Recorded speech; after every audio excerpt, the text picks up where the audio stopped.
আসসালামু আলাইকুম everyone, welcome to নাফিসাস corner. আজকে প্রচুর গরম, তো ভাবলাম কি রান্না করা যায়। কিছু খেতে ইচ্ছা করছে না, যেহেতু রমজান মাসটা মাত্রই গেল। ভাবলাম বাসায় কাঁচা আম ছিল, তো একটু রিফ্রেশমেন্ট পাওয়ার জন্য খাবার দাবারে করলাম কি ভাবলাম ডাল রান্না করি সাথে আম দিয়ে। আম ডাল এমনিতে আমার খুব প্রিয় একটা খাবার, তো এটা হলে ভাতের সাথে আর কিছু লাগে না তেমন। তো প্রথমে পানি নিয়ে নিয়েছি হাঁড়িতে। তো মসুর ডাল আগে থেকে ধুয়ে রেখেছিলাম, সেটা দিয়ে দিলাম পানিতে।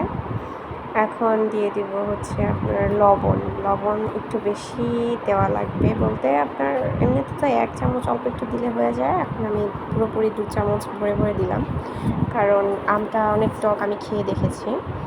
আমের টকটা যখন ছাড়বে ডালে তখন অল্প লবণে মানে টেস্টটা বোঝা যাবে না।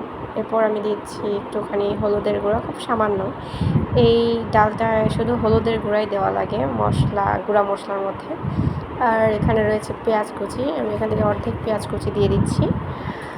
আর দিয়ে দিব কিছু রসুন থেতলে তারপর আমি একটুখানি কুচি করে নিয়েছি। এই রসুনটা আমি দিয়ে দিব, বাকি যেটুকু রেখেছি এটা পরবর্তী সময়ে বাগারের জন্য রেখে দিব, ডাল রান্না হয়ে গেলে।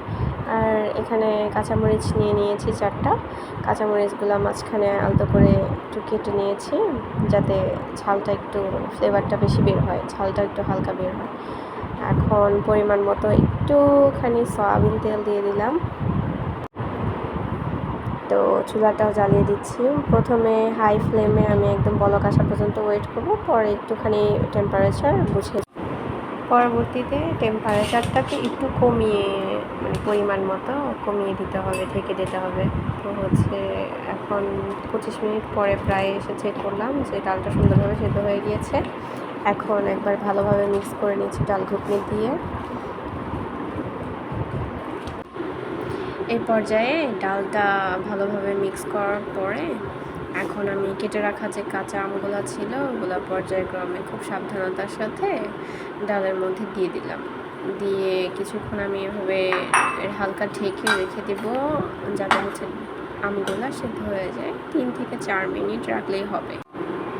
তো 3 থেকে 4 মিনিট পরে আমি ঢাকনাটা খুলে দেখছি আমটা সেদ্ধ হয়ে গিয়েছে খুব ভালোভাবে। তো এখন আমি ডালটা নামিয়ে রাখবো সাইডে। তো এখন আমি অন্য একটা হাঁড়ি বসিয়ে নিলাম। তো হাঁড়িটা গরম হয়ে গিয়েছে, এর মধ্যে সামান্য কিছু পরিমাণ মতো সয়াবিন তেল দিয়ে দিলাম। তো তেলটা গরম হওয়া পর্যন্ত অপেক্ষা করব।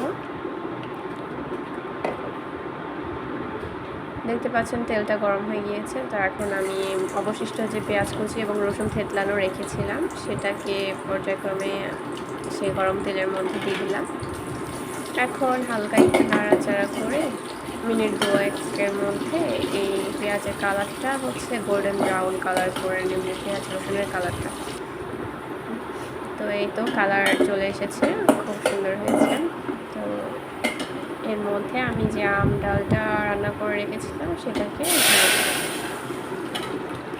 এটা ছিল বাগার, ডালের যে বাগারটা সেটা, এবং সর্বশেষ প্রক্রিয়া। এখন চাইলে আপনারা একবার বলক দিয়েও রাখতে পারেন, অথবা এমনিতেই নামিয়ে ফেলতে পারেন, তাহলেই রেডি আম ডাল।